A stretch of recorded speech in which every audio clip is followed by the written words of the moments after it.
Hi, everyone. We're going to talk today about the vindication of Jesus as the Davidic Messiah. Was the manuscript evidence for that was proven by the Sisters of Sinai.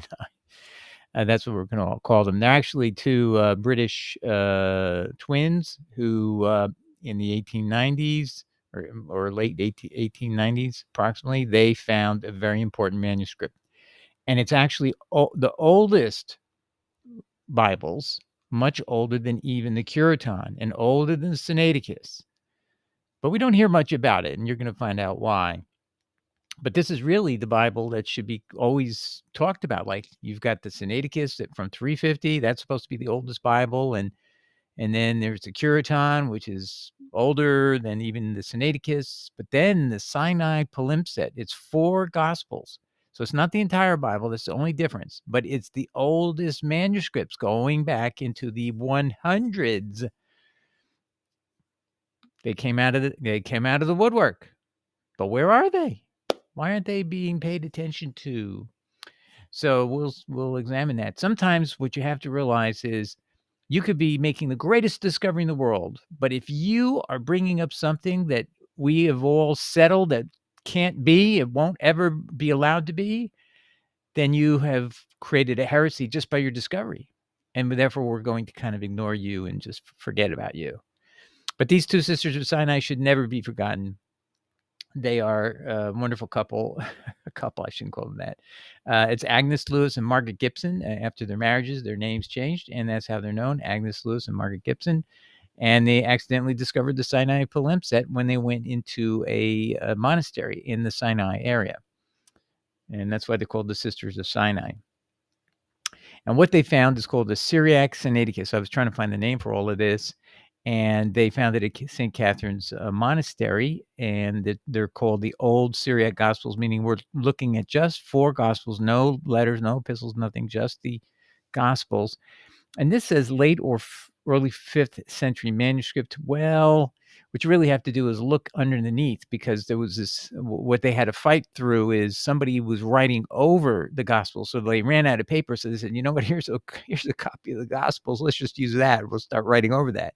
So it literally had to be manually photographed and then carefully deciphered to find the words underneath the text, and using photographic plates and all that it was able to be done even in the 1890s, and contains a nearly complete translation of the 4 canonical Gospels in the New Testament in Syriac, meaning a type of language close to Aramaic, but it's actually Syriac.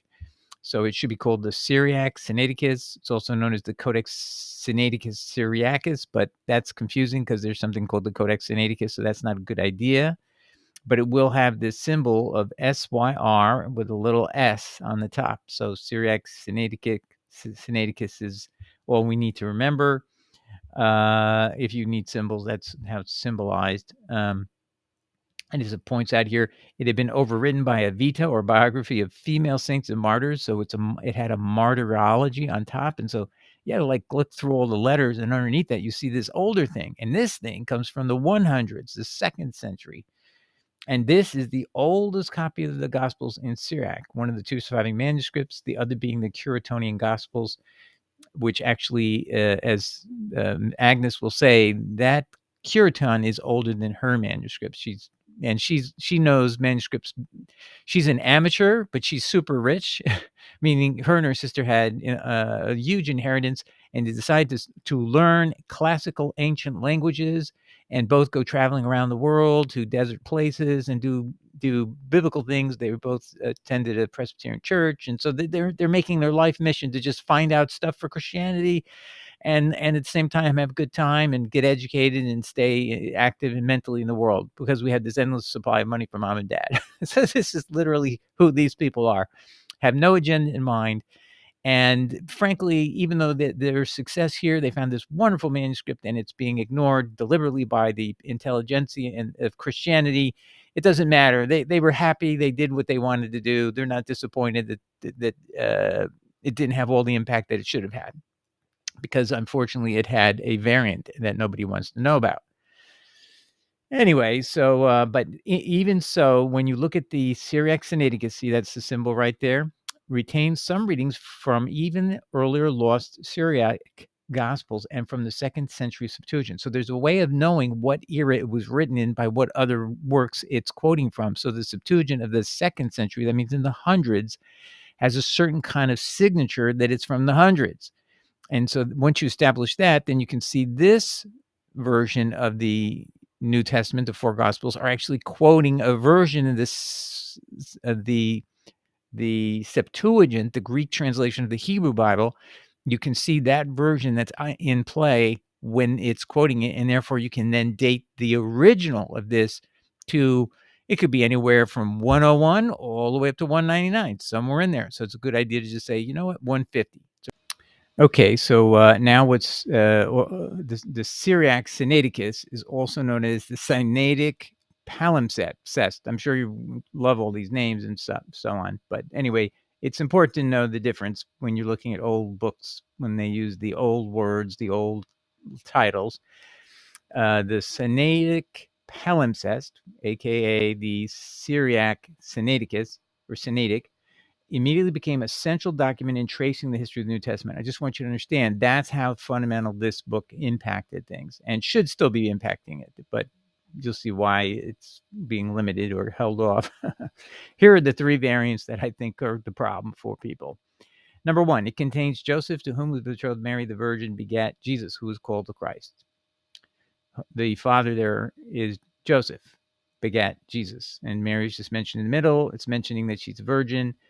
And in some scholars who have looked at these kind of languages before, is there might have been this period of time where they were trying to back away from the virgin birth, back away from the original version, which is Joseph was the father. And then they were mixing it in a little bit with the word virgin, and they're trying to find a way they can work together. And so it was a slow stepping stone to eventually they'll just get rid of this completely and they'll just find other ways to say it. And that's plausible, right? But, okay. Then you have verses that talk about just exalted status of Jesus that are not there. So were they taken out or were they added later, or so you don't know. So, but being this is probably from the hundreds. This is probably, remember John writes right around 196 AD. So I'd pretty much say this wasn't in John because it takes, if it had been changed early, then it should have been disappeared from all the other ones, early. So in other words, the corruption has to be later in time, probably the time of the Trinity doctrine. So I came forth from the Father doesn't appear in John 16:28, probably wasn't there originally. 17:14. The phrase "I am not of the world" probably wasn't there because for the same reason. So these are 3 reasons why they may not want to use this because people don't like having change. Okay, so okay, and I just want to explain about the Curetonian Gospels. You'll see there was a book by Burkitt who was actually also involved in the Syriac Sinaiticus or the also the Sinai Palimpsest we were just talking about with Agnes, and he was involved with her, and so he published in 1904 a book on the what's called the Curetonian Gospels, and they came out of a monastery in the same area, not in the same monastery. And then he did this book, Evangelion de Mephireshe, and this is a combination of the Curetonian Gospels, those 4 Gospels, and then the Sinai Palimpsest we've been talking about, which is the Syriac Sinaiticus now. And he did a good job, but the Curetonian are a later edition of then. Well, put it this way, Agnes says her opinion is the Curetonian is clearly later edition. She's got the earlier version. So, but again, she doesn't need any money. She's not trying to make a career. She's telling the truth. So, and that's my opinion. So, and you just can kind of look at him. You can see that it doesn't have it has the virgin birth with no change. It reads Joseph. Jesus has no Davidic heirship through Joseph. He just comes into being without a Davidic father, and that destroys his messiahship, if you ask me. So, I don't like it.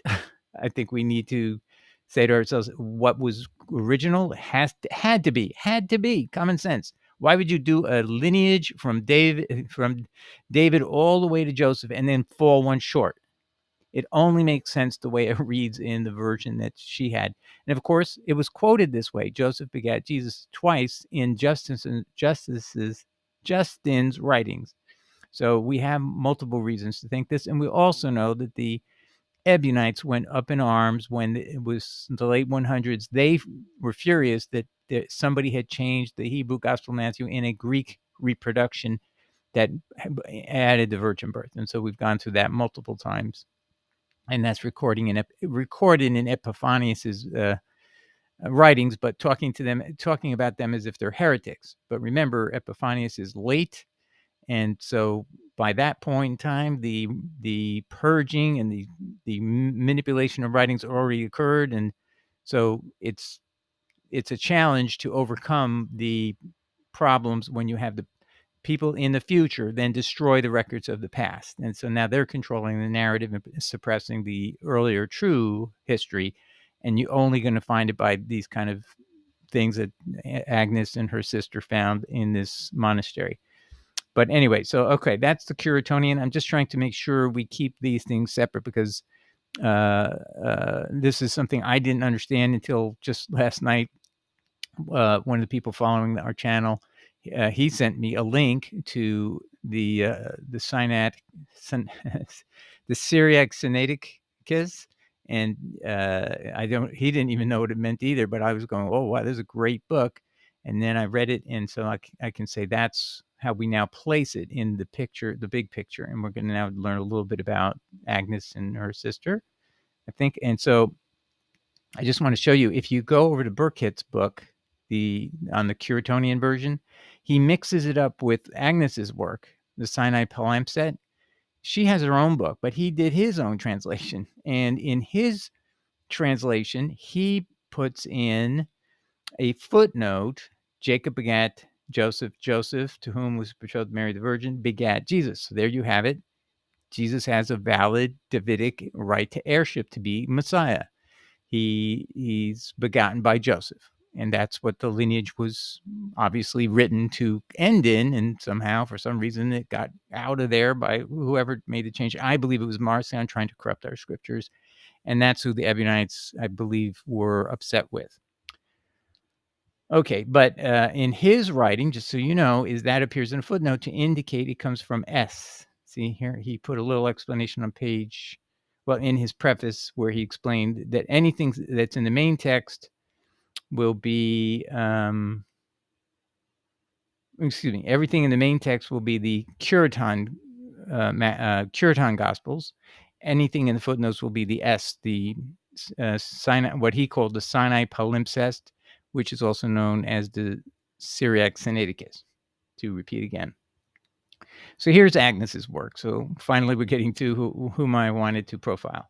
And she wrote 2 translations of her work of the 4 Gospels, and she's calling it the Syriac of the Sinaitic Palimpsest. So we're just going to call it, if you don't mind, I'm going to call it here the Syriac Sinaiticus, just for simplicity. But anyway, 1894, and she's writing her translation. She's doing the translation herself. She's a top translator. Here's her biography.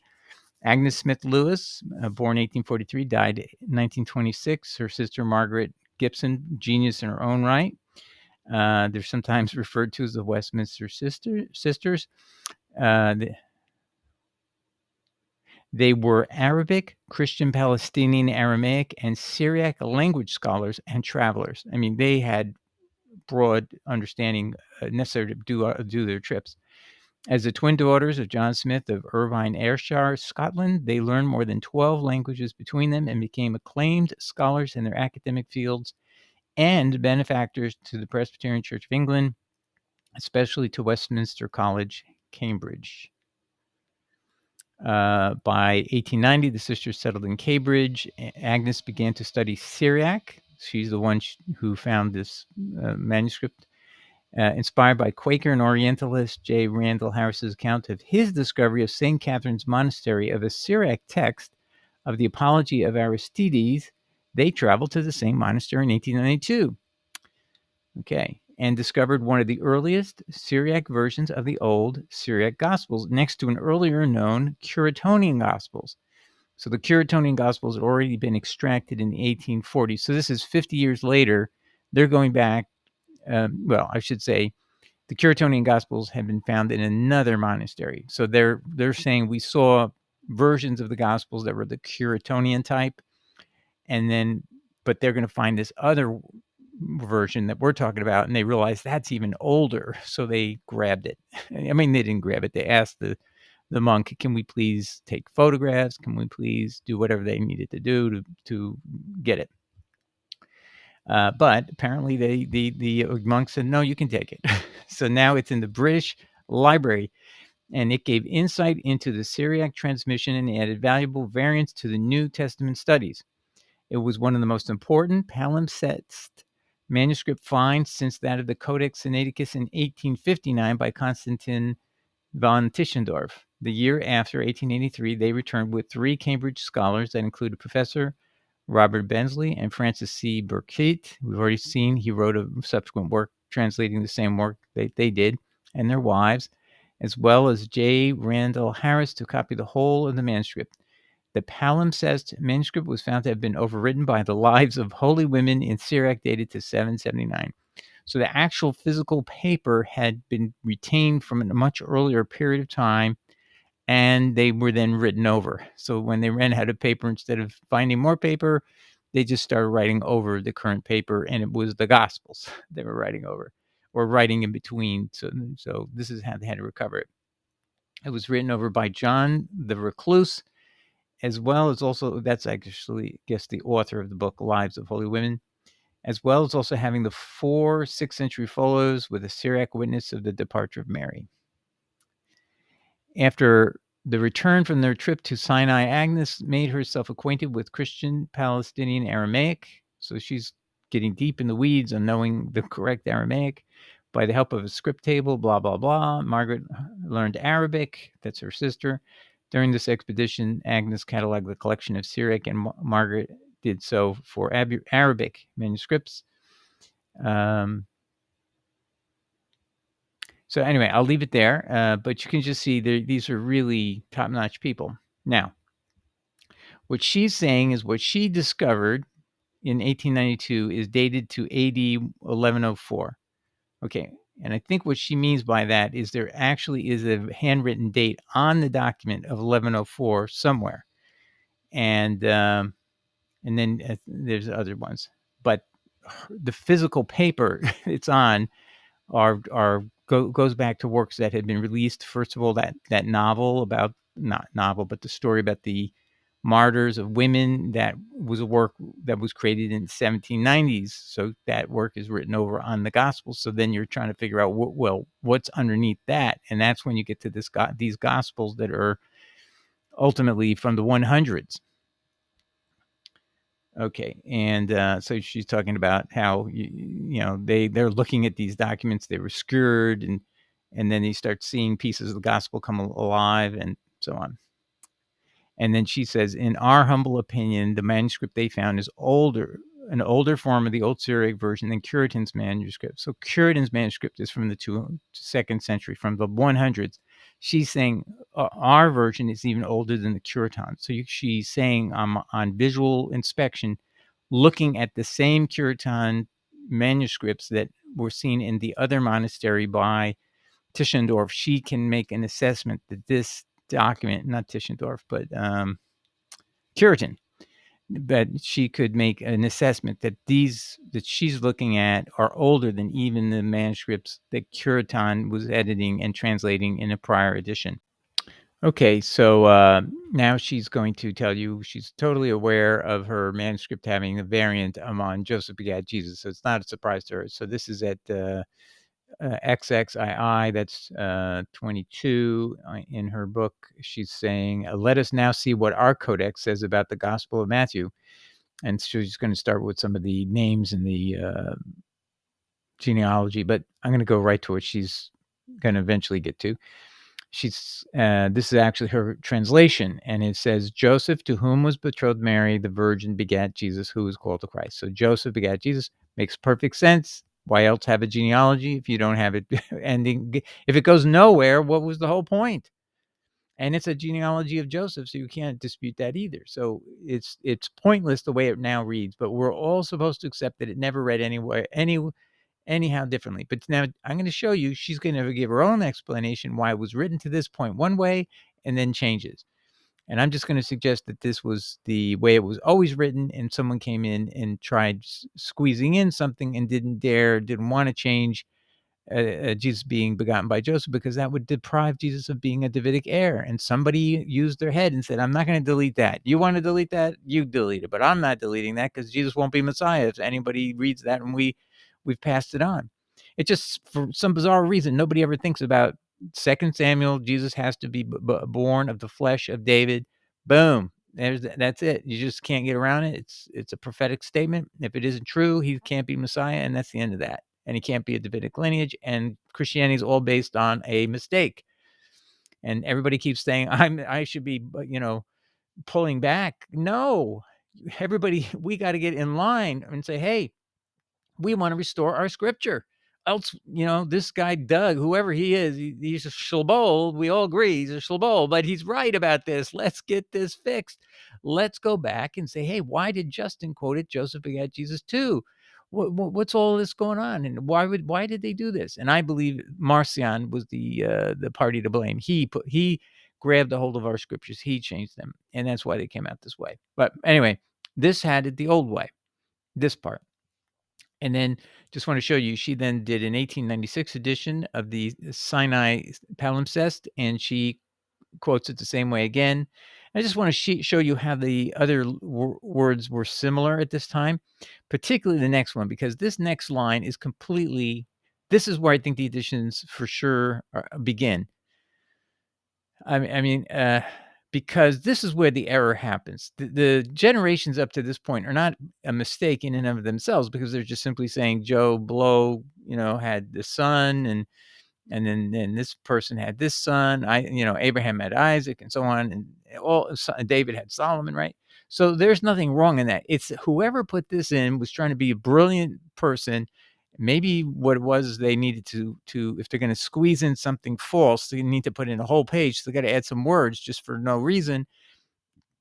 And whoever this is had this bright idea. Let's say there were 14 generations in the first group, 14 in the middle group, and 14 in the last group. And they don't work out. They work out this 13, 14, and 13. So they don't match twice, this whole theory. So could Matthew, who's a tax collector who knows how to count, could he make this kind of mistake? I don't think so. So all these generations from Abraham until David are 14 generations. No, count them. They're 13. And from David until the captivity of Babylon are 14 generations. Correct. You counted correctly at that time. And from the captivity of Babylon until Christ are 14 generations. Yes. When we look at your third set, they're wrong by one. So you have 13 in the first one, 14 is correct in the second, and 13 in the third one. Twice you're wrong. Could you, Matthew, have made this mistake? Douglas, absolutely not. I know my math. I know how to count. That's my job. I count money. I count collection. There's no way I would not have known which one is 13. I wouldn't have put down it's 14 if it were 13. I would just say it's 13.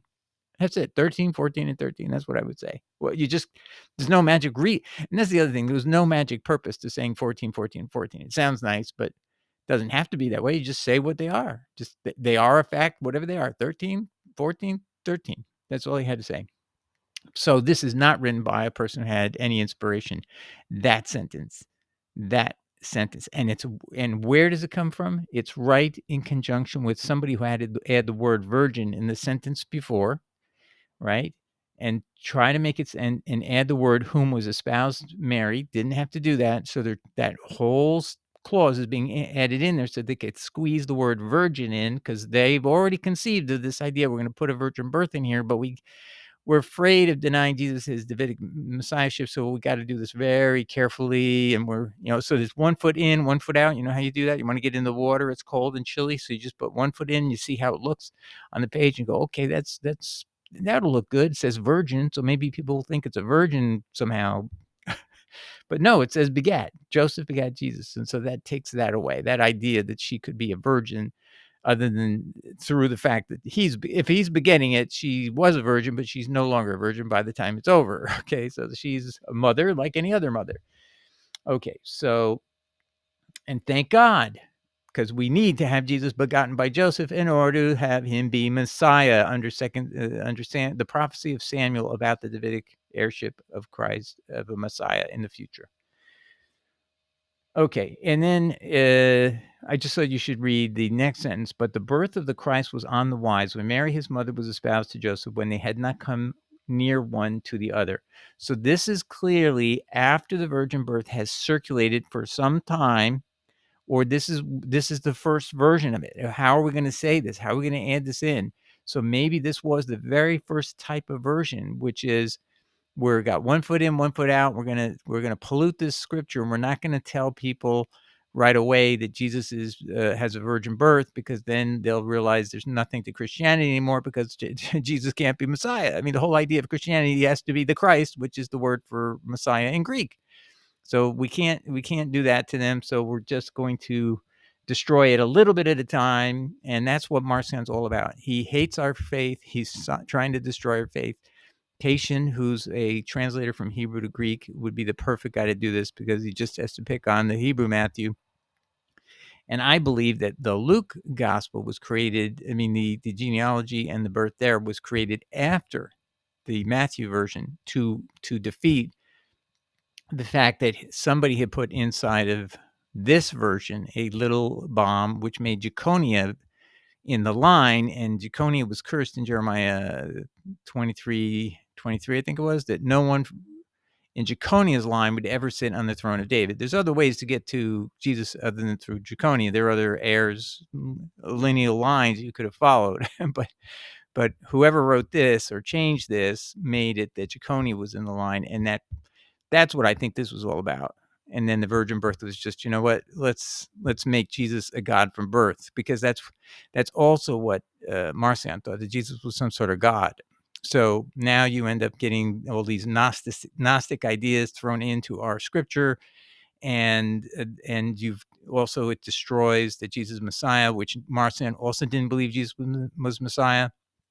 So he's God, but he's not a Messiah. See, and he really, in a sense, is right. You would think that God doesn't need to be a Messiah. If he's God, he doesn't need to be a Messiah. He's already much more important than a Messiah, right? Yeah, okay. So anyway, that's some background on this. All right. And then just wanted to show you that you can't accuse this woman of trying to find something that says a virgin birth. She's doing everything she can to apologize for the fact of what this verse is saying. So she comes up with some ideas of creative ones I'll throw out there. So she calls this the strange reading. She knows it's unusual. In verse 16, that's the one we're talking about, we come to the most startling variation on our codex. Although none of the surviving Syriac students, except the transcriber who were present at Sinai in 1893, knew of this strange reading until months after our return home. So she's pointing out that, we didn't even know what was there on the page. We hadn't translated it yet. We hadn't done our homework. So we took this with us. And although Professor Bensley had not appended his initials to the foot of the page, we shall not venture to doubt the accuracy of the transcription. So this is Professor Bensley's job to do the transcription, apparently, which, however, rests upon the evidence of one pair of eyes only. So she's trying to say, well, maybe he made a mistake, right? That's what she's throwing out there. We ask our readers to consider carefully the whole passage from verse 16 to the end of the chapter. It is hardly possible to find a consistent narrative in this self-contradictory recital. Yes, it is. The context now looks very self-contradictory, doesn't it? That Jesus is begotten by Joseph, but at the same time, she's called the Virgin at one point, and then it's going to have the. You'll see. I'm gonna leave it alone. Let's let you hear what she's saying. Had verse 16 stood alone, we might have suspected a clerical error, but the occurrence of the word "to thee" in verse 21 and "to him" in verse 25, with the omission of the words, makes it almost certain that the statement of verse 16 is an intentional one. So let's go look at verse 21 and verse 25. So hold on. Okay, so let's take a look at what she's referring to. So if we look at verse 21, and she shall bear to thee a son, that's what she's referring to.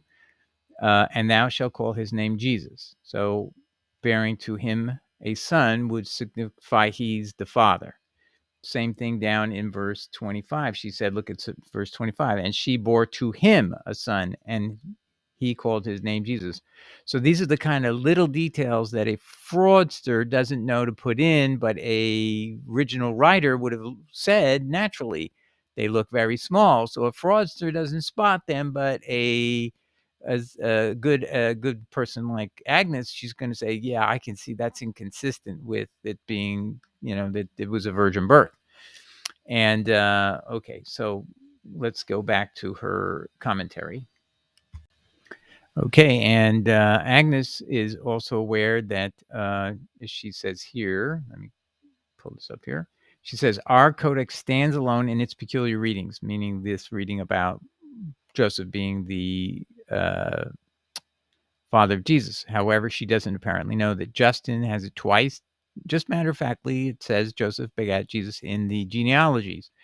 And there's a lot of other indications, just the fact that the genealogy leads up to Joseph. It doesn't take a brain scientist to say that if why spend the breath? Why spend any ink? Just say it's a virgin birth. You don't need a genealogy unless you think there's some prophecy that needs to be fulfilled. Oh yes, the prophecy of Messiah depends upon Joseph being the father of Jesus. And that's why he's giving the Davidic genealogy. Gee willikers, it's so obvious that there's been a corruption. It's beyond obvious. So there are 20 verses of proof of why there had to be a no virgin birth initially and an actual Davidic heirship of Joseph over Jesus. That's why. Because that you wouldn't do that. And if it was an adoption, you just say he's adopted.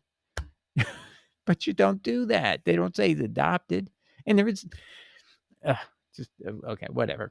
Anyway, so let's keep going here. Now, what she does, she mentions this too. We have in Matthew's narrative and in Luke's 2 genealogies, both of Joseph only. So I think she's saying, you know what? If you look at it from the other side, there is this argument about the genealogies. Possibly the one was on the father's side, the other on the mother's side. That's conjecture. There's no evidence it was on the mother's side. And both are probably copied from an official register, the last clause of which was perhaps added at the time of the presentation in the temple and was modified by the evangelist when he became fully acquainted with the story of Mary.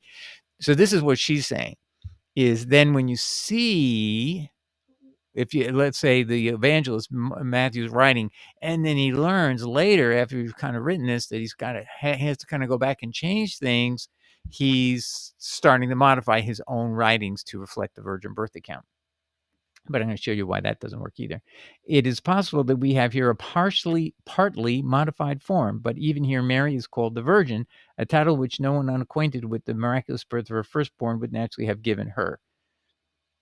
So if this is written by Matthew, he wouldn't have called her a virgin.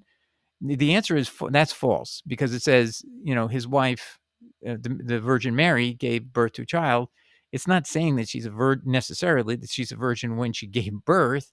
It would just simply saying she was a virgin, had been a virgin, but doesn't mean that she's a virgin at that moment. So, but she had been a virgin. So I don't buy that one, but that's her. But my point of quoting her is so you see that she's trying to say, it is still a virgin birth, even though we read this, because the evangelist, meaning Matthew, is learning as he's going. Now, to me, if he's inspired by God, he would have known already, and he wouldn't be writing this and learning it as he goes. That's not how inspiration works. At least I don't think so.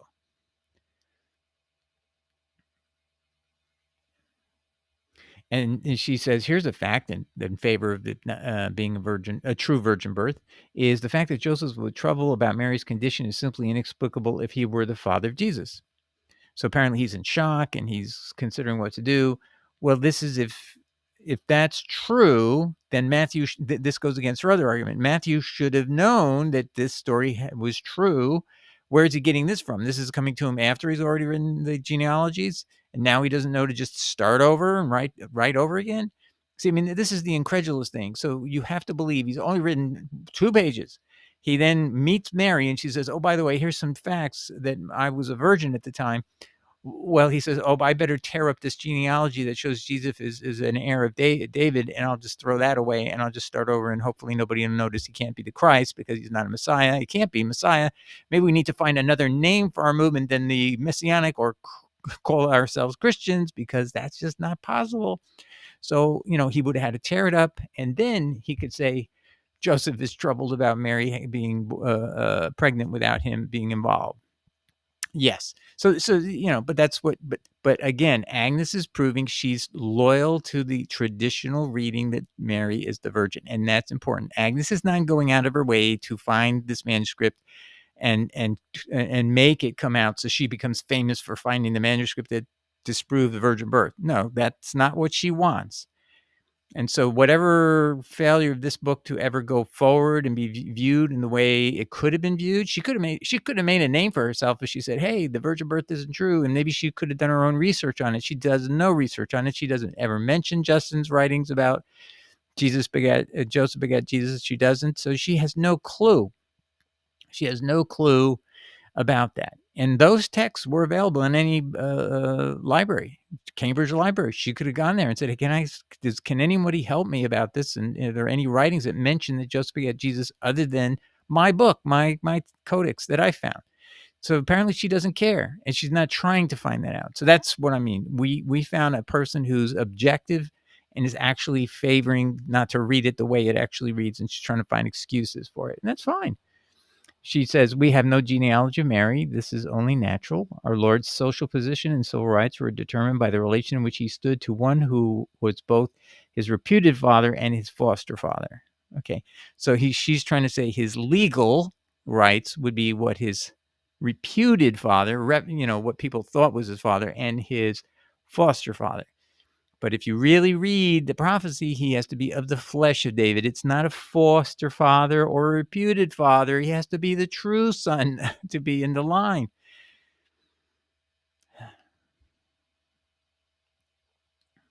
His disciples were eager that he should claim the throne of David and drive out the Romans, and they therefore laid great stress upon Joseph's ancestry. So she's trying to say is the reason we see this genealogy is the apostles, when Jesus dies, they really think that this is all about Jesus is going to come back and take over the world as the Davidic Messiah. So their expectations is messianic. And they just didn't get the card in the mail that Jesus is not the Messiah. He's something else. You just don't get it. He's just not the Messiah. And they put too much emphasis on the wrong thing, is what Agnes may be saying or suggesting, because indeed that would be the answer. He's not the Messiah. We've called ourselves the Messianics or the Christians, but he's not really Messiah. And the apostles were kind of dumb, and they didn't get the message that Jesus isn't the Christ. But see, Agnes, the problem is Matthew 16, verse 16, because Peter is asked by Jesus, "Who do you think I am?" And he says, "You are the Messiah, the Son of God." And he said, God's given you this message. So we can't go down the road where the apostles are wrong that Jesus is the Messiah. He has to be of the lineage of David. So this has to be there. And if it's not there, it was taken out. It's not there was not. What you found, Agnes, was gold. You found the original, and your manuscript goes all the way back to the hundreds, and your manuscript is even earlier than the Cureton. Your reading and the type of typography, the handwriting, all of these things support that yours is older than the Cureton, which means we're talking about the early 100s, 150, but clearly in a period not in the third or fourth century. This is super early. Okay, we'll end this episode there. And so this will be in support of our argument that the truth is that the virgin birth account was deliberately designed to destroy the original Davidic lineage account. My theory, it's Mr. Marcion and his companion and fellow member of the Marcionite movement, which was Theodotion, and he was a translator of Hebrew into Greek of the entire original Hebrew Bible. So he was a perfect person to enlist, and he was a member of the Marcionites and lived in the same city with Marcion. And that's how we got the virgin birth, through the two of them, to destroy the Hebrew Bible, the Hebrew Gospel of Matthew, and they were recirculating it with this new, different thing, which would make Jesus into a complete divinity. He was divine and only appeared to be human, and that's what a virgin birth actually perpetuates, and that suited them perfectly fine, and that's why they got rid of the original Davidic lineage, which would make an emphasis that Jesus was not divine from birth, as 2 Samuel says. God says, I'm going to this child who's going to be the ruler of all the earth. I'll correct him when he does evil as a young man, and he'll grow up and he'll be the king of the earth. I'll make him the king of the earth, and he'll be of your lineage, David, and of your flesh and blood. That's the prophecy of 2 Samuel. I think it's chapter 7 or 8. Can't remember right at the moment. So anyway, we'll get into that in more depth. Look out for all those videos, and I think you'll be able to make an assessment, an informed assessment of what is the truth, what is the solution, what is defensible. All right, God bless. Take care. Ciao. Bye.